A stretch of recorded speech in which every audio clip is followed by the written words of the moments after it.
5 गुनाह जो रिज़्क़ को ख़त्म कर देते हैं। नबी करीम सल्लल्लाहु अलैहि वसल्लम ने फरमाया, जो शख्स ये 5 गुनाह करता है वो पूरी ज़िंदगी गरीब ही रहेगा। वो 5 गुनाह कौन से हैं? नंबर 1, बिस्मिल्लाहिर्रहमानिर्रहीम। एक दफ़ा हज़रत सैयदना मौला अली की बारगाह में एक शख्स हाजिर हुआ और कहने लगा, ए अली, दुनिया में कुछ लोग ऐसे भी हैं जो अमीर ख़ानदान में पैदा हुए, लेकिन जब वो फौत हुए तो उस वक्त वो गरीब थे, लेकिन इनसे कभी भी रिज़्क़ ख़त्म ना हुआ।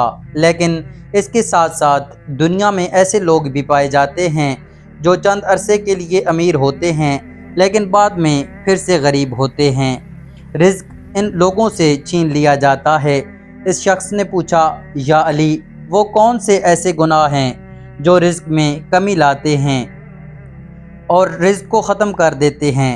हज़रत सैयदना अली ने फरमाया, ए इंसान, 5 गुनाह ऐसे गुनाह हैं जिनको करने से इंसान का रिज़्क़ ख़त्म हो जाता है और इसके रिज़्क़ से आहिस्ता आहिस्ता बरकत भी चली जाती है।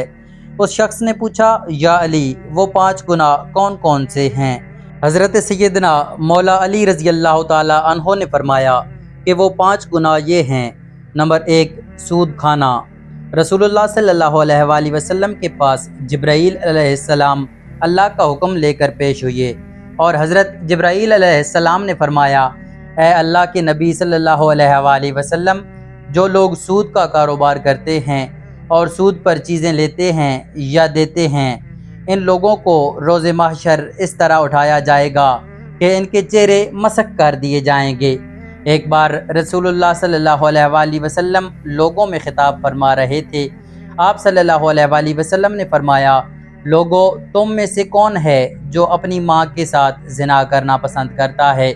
लोगों ने जवाब दिया, या रसूलुल्लाह सल्लल्लाहु अलैहि वसल्लम, नहीं, हमको ऐसे गुनाह से सख्त नफ़रत है। तो रसूलुल्लाह सल्लल्लाहु अलैहि वसल्लम ने फरमाया, इतना गुनाह माँ के साथ ज़िना करने का नहीं जितना गुनाह सूद का कारोबार करने वाले को मिलता है।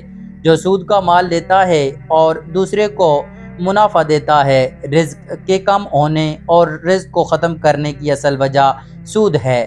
हज़रत शेख सादी फरमाते हैं कि एक बार मैं एक नया मकान ख़रीदना चाहता था और मैं इस मकान की तलाश में था कि एक शराबी मेरे पास आया और कहने लगा, हज़रत, फ़लाँ महल्ले में एक मकान है जो बहुत ही खूबसूरत है, आप नया मकान इधर उधर तलाश करने की बजाय फ़लाँ मकान ख़रीद लें।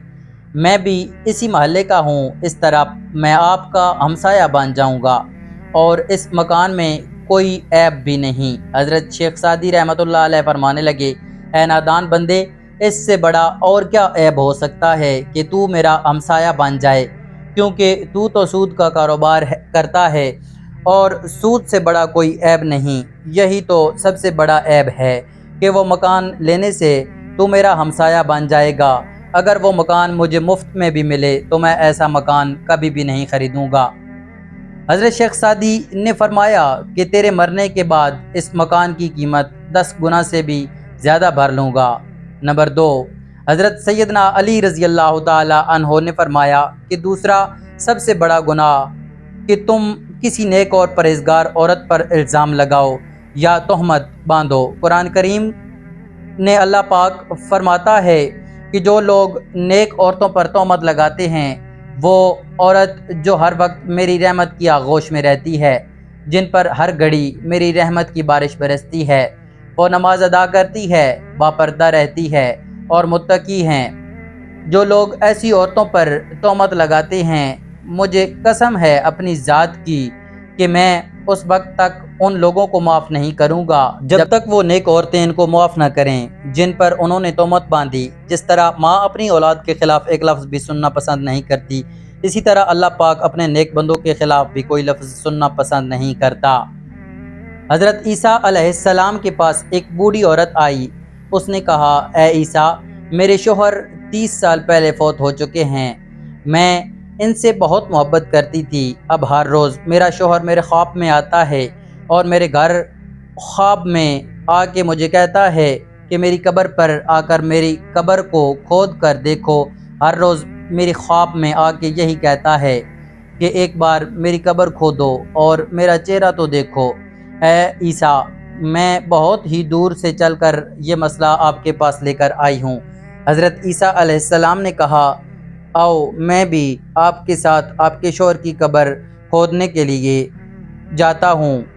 وہ دونوں اس قبرستان پہنچے جہاں اس بڑھیا کے شوہر کی قبر تھی۔ قبرستان میں جا کر حضرت عیسیٰ علیہ السلام نے فرمایا، بتاؤ تیرے شوہر کی قبر کون سی ہے؟ بوڑھی عورت نے ہاتھ سے اشارہ کرتے ہوئے کہا، وہ قبر ہے۔ حضرت عیسیٰ علیہ السلام قبر پر کھڑے ہو کر اللہ سے رو کر دعا کرنے لگے، اور بعد میں حضرت عیسیٰ علیہ السلام نے فرمایا، اے قبر کے اندر سونے والے، اللہ کے حکم سے کھڑے ہو جا۔ اس قبر سے ایک ایسا انسان کھڑا ہوا جسے دیکھ کر عورت زوردار چیخ ماری اور بے ہوش ہو کر گر گئی۔ وہ کھڑے ہونے والا انسان کا جسم تو انسان نہیں تھا، پر اس کا چہرہ مسخ کر دیا گیا تھا۔ جب تھوڑی دیر کے بعد اس عورت کو ہوش آیا تو حضرت عیسیٰ علیہ السلام نے اس زندہ ہونے والے انسان سے دریافت کیا، تو نے دنیا میں کون سا ایسا گناہ کیا تھا کہ جس کام کے بدلے تجھ کو اتنی بڑی سزا کا سامنا کرنا پڑا؟ اس نے جواب دیا، اے اللہ کے نبی، مجھ سے ایک ایسا گناہ ہوا تھا جس کی وجہ سے میرا چہرہ بگاڑ دیا۔ حضرت عیسیٰ علیہ السلام نے پوچھا، کون سا ایسا گناہ ہے کہ جس سے تیرا یہ حال ہوا ہے؟ اس قبر سے کھڑے ہونے والے انسان نے کہا، میں نیک اور پرہیزگار عورتوں پر تہمت لگا کر ان کا استعمال کیا کرتا تھا، جس کی وجہ سے مجھے سزا بھگتنا پڑی۔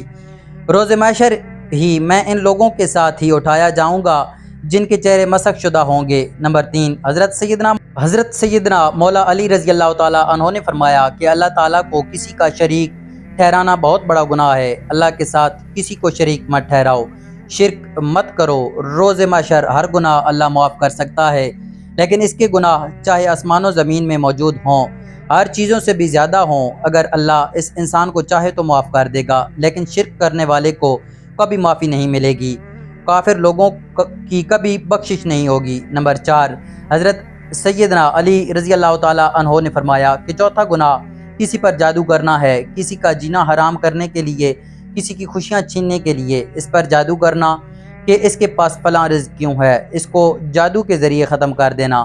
حضرت سیدنا علی رضی اللہ تعالیٰ عنہ نے فرمایا کہ جادو کرنے والا انسان دائرہ اسلام سے خارج ہو جاتا ہے، اور جب کسی جادوگر کی موت ہوتی ہے تو وہ کافر اور مرتد ہوتا ہے۔ جادوگر کی موت کبھی بھی حالت ایمان میں نہیں ہوتی۔ نمبر 5، حضرت سیدنا علی رضی اللہ تعالیٰ عنہ نے فرمایا کہ کسی کو دکھ اور تکلیف دینا بھی سب سے بڑا گناہ ہے۔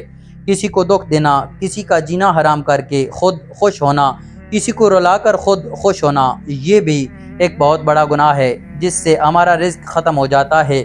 حضرت سیدنا علی رضی اللہ تعالیٰ عنہ نے فرمایا کہ ان 5 بندوں سے اللہ پاک روز قیامت سخت حساب لے گا، اور دنیا میں ان 5 بندوں سے اللہ پاک رزق چھین لیتا ہے۔ اللہ ہمیں دین کی مکمل سمجھ نصیب فرمائے اور ہمیں نیکوکاروں میں شامل کرے، آمین۔